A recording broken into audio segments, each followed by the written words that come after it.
নমস্কাৰ ছাত্ৰ-ছাত্ৰীসকল তোমালোক সকলোকে মোৰ ইউটিউব চেনেলটোলৈ স্বাগতম জনাইছোঁ।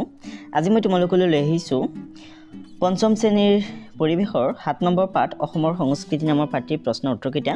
গতিকে তোমালোকে ভিডিঅ'টো আৰম্ভণিৰ পৰা একেবাৰে শেষলৈকে চাই থাকিবা আৰু গোটেইকেইটা প্ৰশ্নৰ উত্তৰ লিখি ল'বা। ঠিক আছে, তো ছাত্ৰ-ছাত্ৰীসকল চোৱা, তোমালোকক 1 নম্বৰত দিছে উত্তৰ লিখা। 1 নম্বৰ ক'ত দিছে যে মহাপুৰুষ শংকৰদেৱে অসমীয়া সংস্কৃতিলৈ আগবঢ়োৱা দুটা অৱদানৰ নাম লিখা। তো মহাপুৰুষ শংকৰদেৱে অসমীয়া সংস্কৃতিলৈ বহুত অৱদান আগবঢ়াই থৈ গৈছে, তো তাৰে দুটাৰ নাম লিখিবলৈ দিছে। তো তোমালোকে উত্তৰত লিখিবা যে মহাপুৰুষ শংকৰদেৱে অসমীয়া সংস্কৃতিলৈ আগবঢ়োৱা দুটা অৱদানৰ নাম হ'ল সত্ৰীয়া নৃত্য আৰু ভাওনা। ঠিক আছে, তো যদি তোমালোকে ধুনীয়াকৈ প্ৰথম প্ৰশ্নটোৰ উত্তৰ লিখিবা। তাৰপিছত খত তোমালোকক দিছে যে 4 বিধ ডিঙিত পিন্ধা অসমীয়া গহনাৰ নাম লিখা। তো অসমীয়া বহুত গহনাৰ নাম পাঠত দিয়া আছে। ঠিক আছে, তাৰে ডিঙিত পিন্ধা 4 বিধ গহনাৰ নাম তোমালোকক লিখিবলৈ দিছে। ঠিক আছে, তো তোমালোকে এইদৰে লিখিবা যে 4 বিধ ডিঙিত পিন্ধা অসমীয়া গহনাৰ নাম হ'ল দুগদুগী, নেক্সট লিখিবা হাতখৰি, নেক্সট লিখিবা গলপতা, নেক্সট লিখিবা জোনবিৰি আদি। ঠিক আছে ছাত্ৰ-ছাত্ৰীসকল, তো এইদৰে ধুনীয়াকৈ তোমালোকে 4 বিধ অসমীয়া ডিঙিত পিন্ধা গহনাৰ নাম লিখিবা।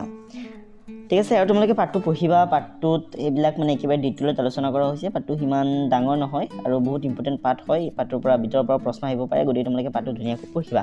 ঠিক আছে, পাঠটো পঢ়িলে মানে তোমালোকে ভিতৰৰ পৰা প্ৰশ্ন আহিলেও সেইবিলাকৰ উত্তৰ লিখিব পাৰিবা। অ'কে, তো এতিয়া গত চোৱা। গত তোমালোকক দিছে যে 3 বিধ নৃত্যৰ নাম আৰু তাৰ লগত জড়িত 3 বিধ বাদ্যযন্ত্ৰৰ নাম লিখা। তোমালোকক কি লিখিবলৈ দিছে? 3 বিধ নৃত্যৰ নাম লিখিবলৈ দিছে আৰু সেই নৃত্যবিলাকৰ সৈতে জড়িত 3 বিধ বাদ্যযন্ত্ৰৰ নাম লিখিবলৈ দিছে। অ'কে ছাত্ৰ-ছাত্ৰীসকল, তো তোমালোকে লিখিবা যে 3 বিধ নৃত্যৰ নাম হ'ল বিহুগীত, সত্ৰীয়া নৃত্য, ভোৰতাল নৃত্য। তাৰপিছত লিখিবা যে গীতসমূহৰ লগত জড়িত 3 বিধ বাদ্যযন্ত্ৰৰ নাম হ'ল ঢোল, খোল, ভোৰতলা। ঠিক আছে, মানে ভোৰতাল। অ'কে, নেক্সট আছে গত তোমালোকক দিছে যে চাউলৰ গুড়িৰ পৰা প্ৰস্তুত কৰা 4 বিধ খাদ্যবস্তুৰ নাম লিখা। তো চাউলৰ গুড়িৰ পৰা বিভিন্ন ধৰণৰ পিঠা, ৰুটি হয়নে, সেইবিলাক বনোৱা হয়। অ'কে, তো তোমালোকে উত্তৰত লিখিবা যে চাউলৰ গুড়িৰ পৰা প্ৰস্তুত কৰা 4 বিধ খাদ্যবস্তুৰ নাম হ'ল পিঠাগুড়ি, তিল পিঠা, গিলা পিঠা, টেকেলি পিঠা আদি। ঠিক আছে, তেল পিঠা, তিল পিঠা, তাল পিঠা হয়নে, এইবিলাক কিহৰ পৰা বনোৱা হয়? চাউলৰ গুড়ি দি বনোৱা হয় হয়নে। নেক্সট আছে তোমালোকক দিছে যে শিৱসাগৰ জিলাত থকা পুৰণি দুটা কীৰ্তিচিহ্নৰ নাম লিখা। তো শিৱসাগৰ জিলাত থকা পুৰণি কীৰ্তিচিহ্নৰ নাম তোমালোকক লিখিবলৈ দিছে আৰু পুৰণি কীৰ্তিচিহ্নৰ ছবি হেৰিত দিয়া আছে, কিতাপতো দিয়া আছে। কিতাপত তোমালোকে চাবা। ঠিক আছে, আৰু ইউটিউবত ভিডিঅ' চাবা। ঠিক আছে, ৰংঘৰ, অগ্নিগড় এইবিলাকৰ ভিডিঅ' চাবা। ডিম্পু বৰুৱা এইবিলাকত গৈ ভিডিঅ' বনাইছে, সেইবিলাক তোমালোকে চাবা। তেনেহ'লে বহুত জ্ঞান অৰ্জন হ'ব। ঠিক আছে, বহুত নলেজ গেইন কৰিব পাৰিবা। অ'কে, তো তোমালোকে চাবা যে শিৱসাগৰ জিলাত থকা পুৰণি দুটা কীৰ্তিচিহ্নৰ নাম হ'ল ৰংঘৰ আৰু তলাতল ঘৰ। আৰু তোমালোকে কেতিয়াবা শিৱসাগৰ গ'লে এইবিলাক চাবলৈ যাবা। ঠিক আছে, তাৰপিছত আছে পটামচত দিছে যে অসমত থকা দুটা মন্দিৰ, দুটা দৌল আৰু 2খন সত্ৰৰ নাম লিখা। কি লিখিবলৈ দিছে?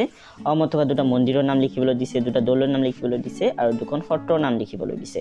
ঠিক আছে ছাত্ৰ-ছাত্ৰীসকল, তো তোমালোকে লিখিবা যে অসমত থকা দুটা মন্দিৰৰ নাম হ'ল কামৰূপৰ নৱগ্ৰহ মন্দিৰ আৰু কামাখ্যা মন্দিৰ। তাৰপিছত দুটা দৌলৰ নাম লিখিবা শিৱদৌল আৰু জয়দৌল। তাৰপিছত লিখিবা 2খন সত্ৰৰ নাম হ'ল আউনীআটী সত্ৰ আৰু কমলাবাৰী সত্ৰ। ঠিক আছে ছাত্ৰ-ছাত্ৰীসকল, তো যদি ধুনীয়াকৈ তোমালোকে লিখিবা। তাৰপিছত আছে 2 নম্বৰ তোমালোকক খালটি কৰিবলৈ দিছে। ঠিক আছে, ইয়াত তোমালোকক 5টা খালটি দিছে। তো প্ৰথমটোত দিছে যে বহাগত দেশ পালন কৰা হয়। বহাগ বিহু পালন কৰা হয় হয়নে, আৰু বিহু হৈছে এটা কৃষিভিত্তিক উৎসৱ হয়নে। তো বহাগত বহাগ বিহু পালন কৰা হয়। তোমালোকে খালটিত বহাগ বিহু বুলি লিখিবা। অ'কে, বহাগ বিহু ধুনীয়াকৈ লিখিবা, হাতৰ আখৰ ভাল কৰিবলৈ চেষ্টা কৰিবা। নেক্সট আছে খত দিছে খেৰাই পূজা দেশে পালন কৰে, দেশসকলে পালন কৰে। খেৰাই পূজা বড়োসকলে পালন কৰে হয়নে। তো তোমালোকে লিখিবা যে খেৰাই পূজা বড়োসকলে পালন কৰে। তো খালি তোমালোকে কি লিখিবা? বড়োসকলে বুলি লিখি দিবা। ঠিক আছে, তাৰপিছত দিছে যে বিহু দেশজাতীয় উৎসৱ, বিহু অসমৰ জাতীয় উৎসৱ হয় হয়নে। তো তোমালোকে অসমৰ বুলি লিখিবা, বিহু হৈছে অসমৰ জাতীয় উৎসৱ। ওকে তাৰপিছত দিছে গত দিছে যে মিচিংসকলে ডিছ পালন কৰে মিচিংসকলে আলি আয়ে লিগাং নামৰ উৎসৱ পালন কৰে হয়নে তো গতিকে তোমালোকে খালটিত কি লিখিব লাগিব আলি আয়ে লিগাং বুলি লিখিব লাগিব ওকে নেক্সট আছে উঙ দিছে যে কৰম পূজা দেশসকলে পালন কৰে কৰম পূজা আদিবাসীসকলে পালন কৰে হয়নে তো তোমালোকে ইয়াত আদিবাসীসকলে বুলি লিখিব লাগিব ঠিক আছে ছাত্ৰীসকল খালটিত আদিবাসীসকলে বুলি লিখি দিবা তাৰপিছত 3 নম্বৰ তোমালোকক দিছে যে অসমীয়া সংস্কৃতিলৈ মহাপুৰুষ শংকৰদেৱৰ অৱদানৰ বিষয়ে 10টা বাক্য লিখা তো মহাপুৰুষ শ্ৰীমন্ত শংকৰদেৱে অসমীয়া সংস্কৃতিত আগবঢ়োৱা অৱদানৰ বিষয়ে তোমালোকক 10টা বাক্য লিখিবলৈ দিছে তো তোমালোকে 10টা বাক্য লিখিব লাগে তো উত্তৰ দি তোমালোকে এইটো লিখিবা যে অসমীয়া সংস্কৃতিলৈ মহাপুৰুষ শ্ৰীমন্ত শংকৰদেৱৰ অৱদান উল্লেখযোগ্য তেখেতে বৈষ্ণৱ ধৰ্ম প্ৰচাৰ কৰি অসমীয়া সমাজখনক সমন্বয়ৰ দোলেৰে বান্ধিলে মহাপুৰুষ শংকৰদেৱে কীৰ্তন দৰ্শন গীত মাত ভাওনা সভা নামঘৰ আৰু খোল তালকে ধৰি ভিন্ন বাদ্যযন্ত্ৰ আদি সৃষ্টি কৰি অসমৰ সংস্কৃতিৰ বৰগতি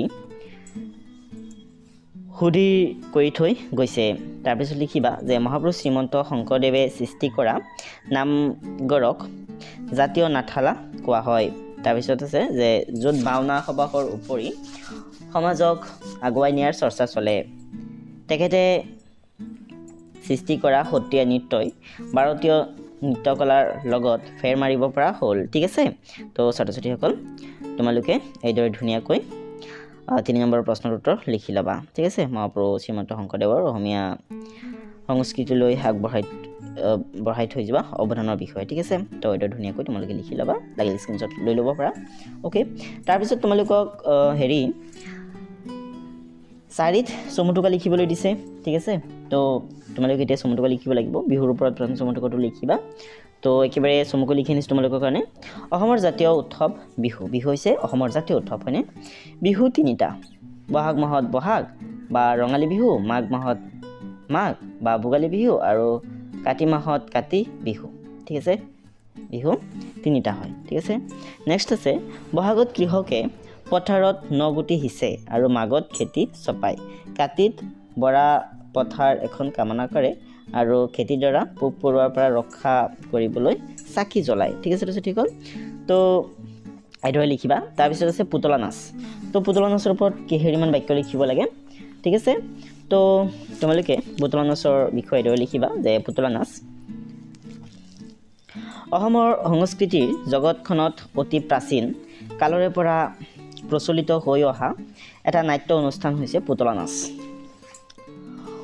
সূত্ৰধাৰৰ সহায়ত পুতলাবোৰক নচোৱা হয় ৰামায়ণ মহাভাৰত আদিৰ পৌৰাণিক কাহিনীবোৰ পুতলা চৰিত্ৰৰ সহায়ত উপস্থাপন কৰা হয় বা উপস্থাপন কৰা হয় ঠিক আছে তো এতিয়া ধুনীয়াকৈ পুতলা নাচৰ বিষয়ে লিখিবা তাৰপিছত আছে অসমীয়া ভাষাৰ বিষয়ে লিখিব লাগে অসমৰ স্থানীয় ভাষা হৈছে অসমীয়া ভাষাই সংস্কৃতিৰ বেটি টনকিয়াল কৰে আৰু সকলোকে একগোট কৰি এখন বহল সমাজ গঢ়ি তোলাত সহায় কৰে নেক্সট লিখিবা যে ভাষাটোৰ দুটা ৰূপ এটা কথিত আৰু আনটো হৈছে লিখিত ঠিক আছে তো এতিয়া তোমালোকে অসমীয়া ভাষাৰ বিষয়ে দেখিবা তাৰপিছত আছে সত্ৰীয়া নৃত্য তো সত্ৰীয়া নৃত্যৰ বিষয়ে কেইহেৰিমান বাক্য লিখিব লাগে তোমালোকে এইদৰে লিখিবা যে সত্ৰীয়া নৃত্যৰ জনক হৈছে মহাপুৰুষ শংকৰদেৱ সত্ৰীয়া নৃত্যত তাল খোল বাদ্য যন্ত্ৰৰ ব্যৱহাৰ কৰা হয় তাৰপিছত তোমালোকে লিখিবা যে মহাপুৰুষ শংকৰদেৱে সৃষ্টি কৰা এই নৃত্যই ভাৰতীয় নৃত্যকলাৰ লগত ফেৰ মাৰিব পৰা হ'ল ঠিক আছে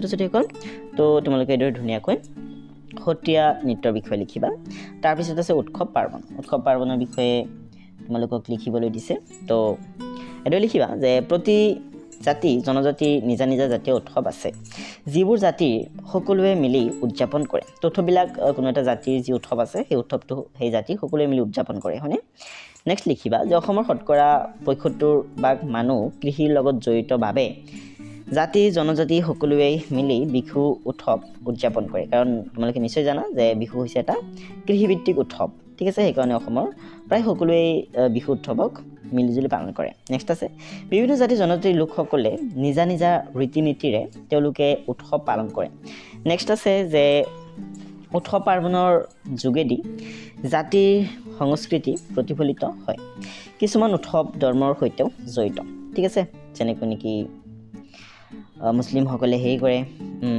ঈদ পালন কৰে, খ্ৰীষ্টানসকলে বৰদিন পালন কৰে, ঠিক আছে।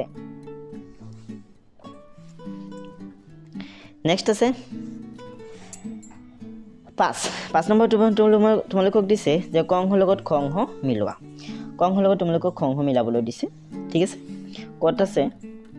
প্ৰথমটো হৈছে তেজপুৰ, তো এইটো অগ্নিগড়ৰ সৈতে মিলিব কাৰণ তেজপুৰত অগ্নিগড় আছে, ঠিক আছে। নেক্সট আছে কামৰূপ, এইটো পুৱামক্কাৰ সৈতে মিলিব, ঠিক আছে। নেক্সট আছে গোৱালপাৰা, এইটো সূৰ্য পাহাৰৰ সৈতে মিলিব। নেক্সট আছে ধুবুৰী, এইটো টেগ বাহাদুৰৰ দুৰ্গাৰ সৈতে মিলিব। নেক্সট আছে কাছাৰ, এইটো মিলিব ভুৱন পাহাৰৰ মন্দিৰৰ সৈতে, ঠিক আছে। মৰমৰ ছাত্ৰ-ছাত্ৰীসকল, তোমালোকে এইদৰে ধুনীয়াকৈ 5 নম্বৰকেইটা মিলাই ল'বা। তাৰপিছত আছে 6 নম্বৰ। 6 নম্বৰ তোমালোকক এখন শৰাইৰ ছবি আঁকিবলৈ দিছে, ঠিক আছে। শৰাই তোমালোকে নিশ্চয় দেখিছা, অসমৰ প্ৰায়বোৰ ঘৰতে শৰাই থাকে। তো ইয়াত মই তোমালোকৰ কাৰণে শৰাইৰ ছবি লিখি আনিছোঁ, তোমালোকে এইদৰে শৰাই আঁকিব পাৰা, ঠিক আছে। তো সেইদৰে তোমালোকে ধুনীয়াকৈ শৰাই আঁকিবা, অ'কে ছাত্ৰ-ছাত্ৰীসকল।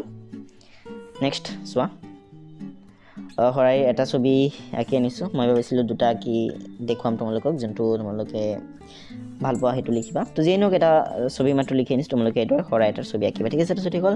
তো ছাত্ৰ-ছাত্ৰীসকল, ভিডিঅ'টো চাই কেনে লাগিল তোমালোকে মোক কমেণ্ট কৰি জনাবা, আৰু ভিডিঅ'টো চাই ভাল লাগিলে ভিডিঅ'টো লাইক কৰি দিবা, আৰু বেলেগ ভিডিঅ' চাবৰ কাৰণে তোমালোকে প্লেলিষ্টলৈ যাবা, ঠিক আছে ছাত্ৰ-ছাত্ৰীসকল। আজিৰ ভিডিঅ'টো ইমানেই আছিলে, নেক্সট ভিডিঅ'ত পুনৰ লগ পাম। আজিৰ ভিডিঅ'টো চোৱাৰ বাবে ধন্যবাদ।